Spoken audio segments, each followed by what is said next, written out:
The dictionary defines failure as lack of success, and we define failure as defeat. So why is it that highly successful people are the ones who have failed the most? The answer is quite simple. The highly successful people replace the word failure with feedback and rise above their criticism, instead of taking it as defeat. All of us have certain aspirations, and all of us set goals which we wish to achieve in a period of time. But according to science, only 8% of us actually achieve that goal. Let me prove this by a hypothetical yet a very practical life graph of Tom. Tom wants to open his own pizza place, and he aims for the best pizza place in the city. With the financial help from his friends and family at an early stage, he leases a decent spot and opens up his restaurant after obtaining the license from the authorities. He spends some money on advertising and people start coming in. He initially enjoyed the good crowd, but after a while he started losing his customers instead of gaining their loyalty. This setback did demotivate him for a while, but he soon came up with an idea. The idea was, instead of spending all his last capital on advertising, he spent his time taking feedback from his customers. He made a feedback form that he personally gave to all his customers to fill in after their meal. Upon reviewing the feedback, he realized that he had to improve his recipe and the quality of the dough. Tom got the answer where he was going wrong and spent a major portion of the leftover capital on hiring experts to improve the food quality, and spent the leftover amount on rebranding. The crowd started to come in, and this time, instead of dropping off, many of them came repeatedly. Tom enjoyed his good fortune for a while, until the other pizza place opened up right opposite to his place.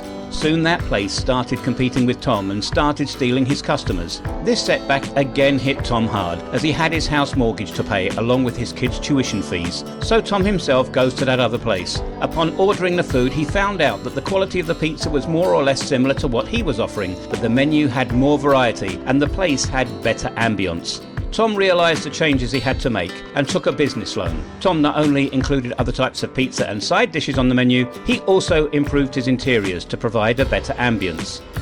Soon Tom started getting the crowd back. Some of the loyal customers of his opposite place also started visiting Tom's pizzeria. Like this, many challenges came Tom's way, but he overcame all of them by using the feedback approach, and one day Tom's pizzeria became the best pizzeria in the city. Upon achieving that goal, Tom entered that elite 8% club.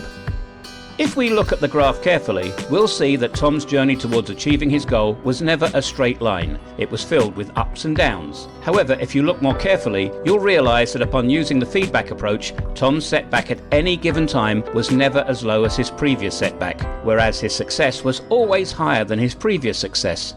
We all have a similar graph, but most of us give up after the first couple of setbacks. We lose our motivation. We consider those setbacks as our failure and consider it as a defeat rather than asking for feedback.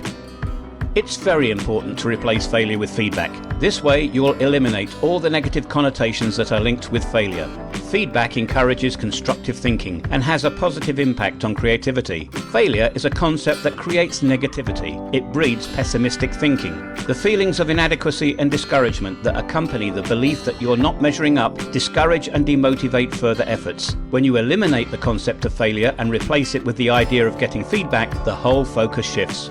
Feedback puts attention on learning what works and doesn't work. This information allows the person to take risks and seek different solutions. Feedback allows for flexibility. When you recognize something is not working, you take another approach. You let go of ill-formed language when you discard the word failure.